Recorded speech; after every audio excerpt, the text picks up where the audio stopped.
Hi, if you want to watch exclusive content with hot girls that you won't watch on YouTube, namely where Naruto roasts Kushina and Mikoto and many other hot girls without restrictions, then visit my Boosty channel at the link in the description. Naruto and Itachi were enjoying a walk in the park. Fresh air and birds singing, children playing, a loved one walking next to them, this made their souls feel warm and calm. This idyll was interrupted by an annoying phone ringing. Itachi had to take his phone out of his pocket and answer the call. He looked at Naruto as if apologizing and walked away. It was his secretary Konan calling. She can't really explain anything over the phone. My father probably wants to see me, Itachi thought sadly. How tired he was of everything.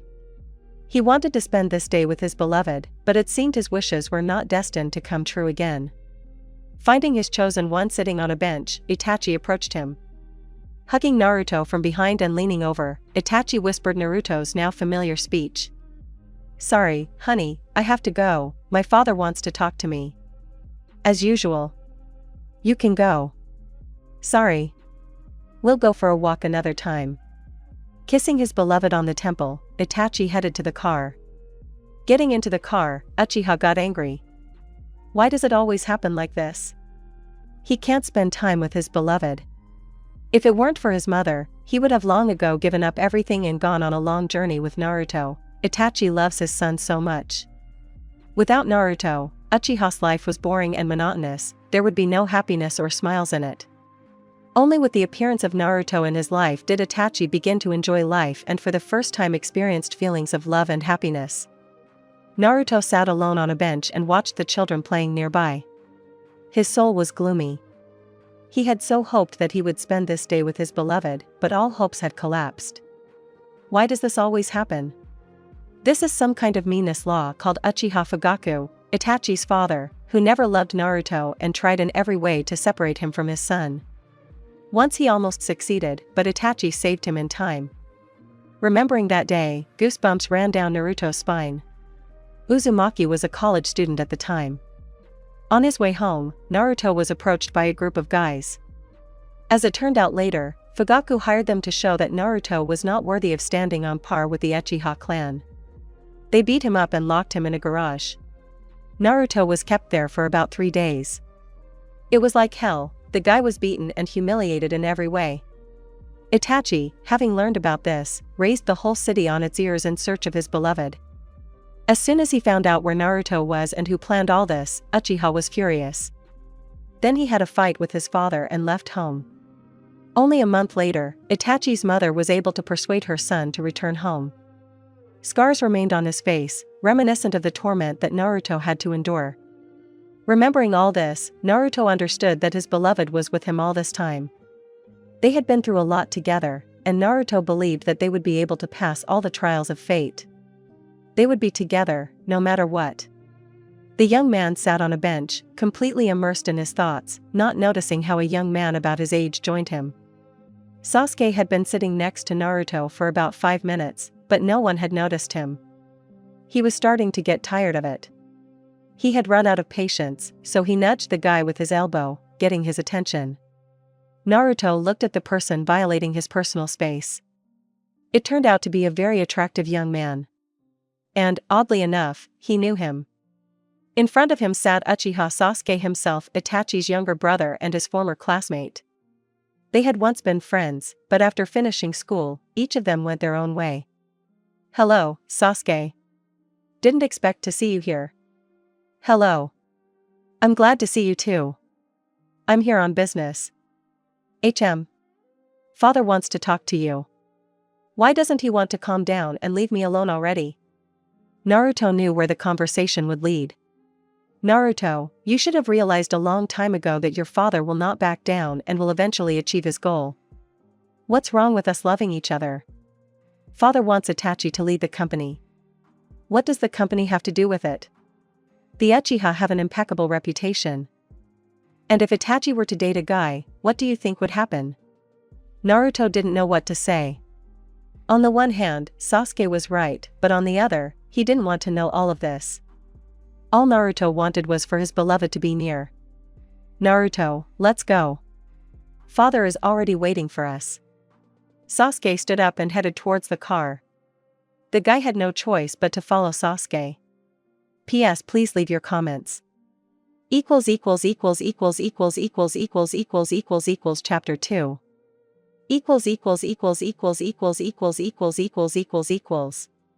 While they were driving, none of them said a word. Each was lost in their own thoughts. Naruto was thinking about the upcoming conversation, and Sasuke was sympathizing with his brother, because their father would not back down and would eventually get his way. As soon as the car stopped at the Konoha restaurant, the blonde was overcome with panic. He felt in his gut that something bad was going to happen. He felt that he shouldn't go to Itachi's father, but it was too late to retreat. The guy made his choice when he linked his life with the elder Uchiha. As soon as they entered, the administrator ran up to them and personally led them to the VIP tables, where Fugaku Uchiha was already waiting for them. Young Uzumaki sat opposite Fugaku and didn't know what to say. After sitting for about 5 minutes, no one said a word. It was depressing. The youngest son, Uchiha Sasuke, left as soon as he completed his task, deliver Uzumaki to the restaurant. So now Naruto was face to face with Itachi's father. As you understand, I didn't call you here for nothing. And I don't have time to sit here with you, so let's get down to business right away. Fugaku began the conversation. Naruto almost jumped out of surprise. Having collected his thoughts, the young man looked at the brunette sitting in front of him. Yes, I'm listening to you. To Naruto's surprise, he said this quite calmly.